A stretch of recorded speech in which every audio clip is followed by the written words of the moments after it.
नागपूरकरांसाठी एक महत्त्वाची बातमी समोर येते। नागपूर शहरामध्ये शहर बस सेवा देणाऱ्या आपली बसची चाकं थांबली आहेत। तर न्यूनतम वेतन मिळत नसल्यामुळे आपली बसच्या कर्मचाऱ्यांनी आजपासून कामबंद आंदोलन सुरू केले। नागपूर शहरामध्ये 400 बसेसच्या माध्यमातून रोज 1.5 लाख प्रवासी प्रवास करतात। तर 1000च्या वर कर्मचारी आंदोलनामध्ये आता सहभागी झालेत। नागपूर महानगरपालिकेने खासगी कंत्राटदाराकडून आपली बसची ही सेवा जी आहे ती संचालित केली जाते।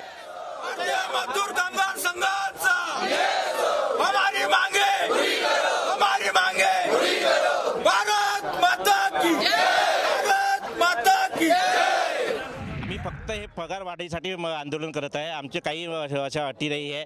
आमचं फक्त ड्रायव्हर कंडक्टर लोक जे काही आमची बसचे वाहन चालक आहो किंवा कर्मचारी आहे त्यांचे पेमेंट वाढ झाली पाहिजे। 2010 पासून वेतन वाढ झाली नाही आहे। हे आमचं आंदोलन आता कंटिन्यू राहील सर।